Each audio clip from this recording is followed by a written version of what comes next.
భారత communist party రాష్ట్ర పిలుపు మేరకు నేడు రాష్ట్ర వ్యాప్తంగా జిల్లా కలెక్టరేట్ కార్యాలయం ముందు ఆందోళన సందర్భంగా మహబూబాబాద్ జిల్లా కేంద్రంలో సిపిఐ జిల్లా సమితి ఆధ్వర్యంలో వందలాది మంది సిపిఐ శ్రేణులు స్థానిక ధర్నా చౌక్ నుంచి కలెక్టర్ కార్యాలయం వరకు నినాదాలతో భారీ ర్యాలీ నిర్వహించారు.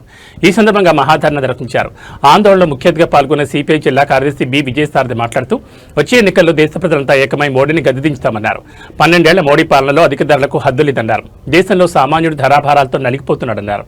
వంట గ్యాస్, పెట్రోల్, డీజిల్, వంట నూనె, పప్పులు ఇలా నిత్యావసర ప్రతి వస్తువుపై ధరలు పెంచి కార్పొరేట్లకే దేశ సంపద దోచిపెడుతున్నాడన్నారు. ఒకవైపు నీట్ పరీక్ష లీక్ అయి విద్యార్థులు ఆత్మహత్యలు చేసుకుంటే కనీసం దానిపై నరేంద్ర మోడీ నోరు మెదపలేదన్నారు. వెంటనే సంబంధిత మంత్రి ధర్మేంద్ర ప్రధాన్ బర్తరఫ్ చేయాలన్నారు. మోడీ పాలనలో అత్యధిని కాదని సామాన్యుడు సత్యదిని అన్నారు. ఏటా 2 కోట్ల ఉద్యోగాలు ఇస్తామని 2014 అధికారంలోకి వచ్చిన మోడీ ప్రభుత్వం నిరుద్యోగులను అడ్డు విరిచిందన్నారు. ఒకవైపు ప్రభుత్వ రంగ సంస్థలు ప్రైవేట్ పరం చేస్తూ అదానీ, అంబానీలకే గులాంగిరి చేస్తూ వారి డబ్బుతోనే ప్రతి ఎన్నికల్లో గెలుస్తుందన్నారు. దేశ సంపద కేవలం అదానీ, అంబానీ జేబులోకే పోతుందని వారికి మాత్రమే ప్రధానిగా మోడీ పనిచేస్తున్నాడన్నారు. వంట గ్యాస్ ధర 2014లో 500 రూపాయలు ఉంటే నేడు 1000 రూపాయలు దాటిందన్నారు. ఎన్నికలు కాగానే 60 రూపాయలు, నిన్నటికి నిన్న 29 రూపాయలు హిస్టారీతను పెంచుతున్నాడన్నారు. ఒకవైపు కృత్రిమ కొరత సృష్టిస్తూ పెట్రోల్, డీజిల్ ప్రజలకు అందుబాటులో లేకుండా మోడీ చూస్తున్నాడని, ఇది కేవలం కార్పొరేట్లకే మేలు కలుగుతుందన్నారు. 90 రూపాయల వంట నూనె నేడు 200 రూపాయలుగా పెరిగిందన్నారు. 40 రూపాయల పప్పులు నేడు 160 రూపాయలు పెరిగాయన్నారు. సామాన్యుడు ఎలా బతకాలని విజయసారథి నిలదీశారు. ఇప్పటికైనా మోడీ ప్రభుత్వం అధిక ధరలను నియంత్రించుకుంటే మోడీకి వచ్చే ఎన్నికల్లో గద్దెదించడం ఖాయమని చూసి చెప్పారు. ఈ ఆందోళనలో సిపిఐ రాష్ట్ర సమితి సభ్యులు బి అజయ్ సారథిరెడ్డి, పార్టీ నాయకులు, కార్యకర్తలు పాల్గొన్నారు.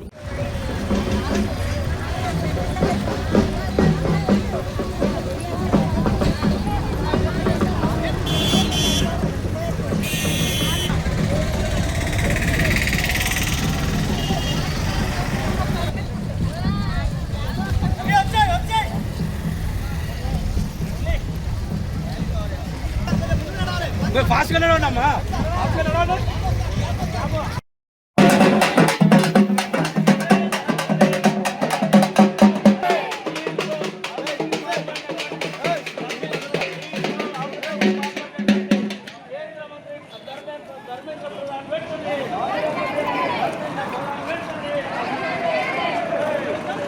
అధిక ధరల ఖర్చు లేదు, మోడీకి బుద్ధి లేదు. అధిక ధరల ఖర్చు లేదు, మోడీకి బుద్ధి లేదు.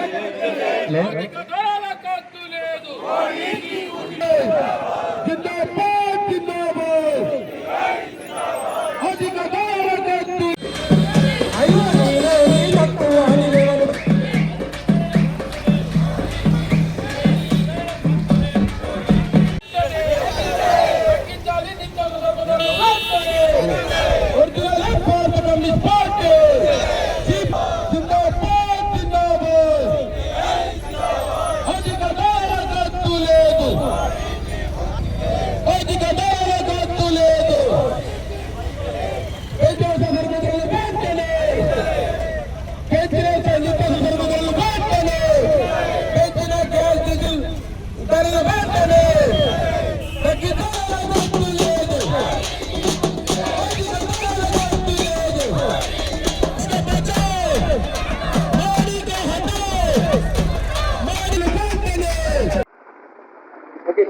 ఈ రోజు సిపిఐ రాష్ట్ర కమిటీ ఆధ్వర్యంలో రాష్ట్ర వ్యాప్తంగా పెంచినటువంటి పెట్రోల్, డీజిల్, గ్యాస్ ధరలతో పాటు నిత్యావసర సరుకులు మరియు అన్ని రకాల వస్తువుల ధరలు పెంచడాన్ని నిరసిస్తూ కేంద్ర ప్రభుత్వ ప్రజా వ్యతిరేక విధానాలపైన ఈ రోజు ఆందోళనకు పిలుపునిచ్చాం.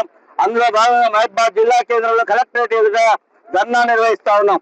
ఇవి కాకుండా ఈ దేశంలో అత్యంత ప్రధానమైనటువంటి నీట్ ఎగ్జామ్ లో లీకేజీలు, సిబిఎస్ లో అవకతవకలు ఒక ఏజెన్సీకి ఇస్తే ఆ ఏజెన్సీ గత 2 ఏళ్ల నుండి అనేక అవకతవకలకు పాల్పడిన రుజువైనా కూడా ఎవరి మీద చర్యలు.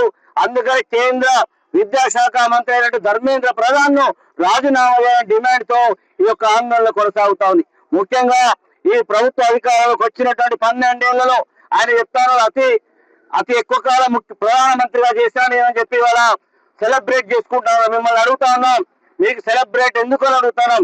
ఈ దేశంలో ప్రజలకు సంబంధించినటువంటి నిత్యావసర సరుకులు ధరలు పెంచినందుక, పెట్రోల్, డీజిల్, గ్యాస్ ధరలు పెంచినందుక, లేదా ప్రజల పైన కులం పేరుతోటి, మతం పేరుతోటి దాడులు చేస్తున్నందుక, ఈ దేశంలో ఉండవన్నటువంటి అన్ని వర్గాల ప్రజల్ని మోసం చేస్తున్నారు. నిరుద్యోగం పెరిగిపోయింది. 36 కోట్ల మంది నిరుద్యోగులు ఈ రోజు ఉన్నారు.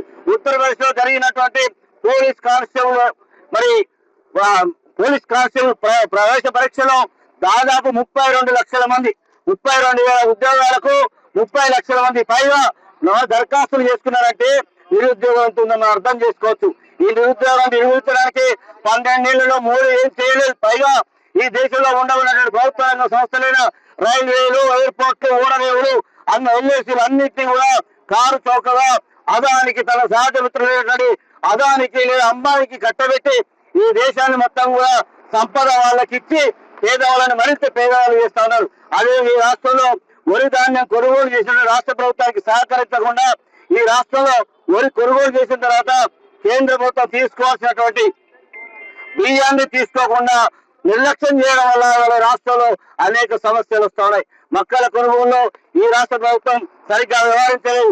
అదే కాకుండా ఈ రాష్ట్రంలో కూడా అనేక ప్రాంతాల్లో పేదలు నివసించే ప్రాంతాలకు ఇంటి పట్టాలు ఇవ్వలేవు. పైగా ఈ ప్రాంతాల్లో మౌలిక వసతులు కల్పించలేవు. రాష్ట్ర ప్రభుత్వం కూడా 2.5 ఏళ్లు గడిచిపోయినా ఏ సమస్య పరిష్కారం చేయలేదు. ముఖ్యంగా కేంద్ర ప్రభుత్వం అయితే 12 ఏళ్లలో ఈ దేశాన్ని అధోగతి పాలు చేసింది. ట్రంప్ కు సాగిల పడి ఈ దేశాన్ని పరిపాలిస్తా ఉంది. ట్రంప్ ఏం చెప్తే అది, ట్రంప్ యుద్ధం చేయమంటే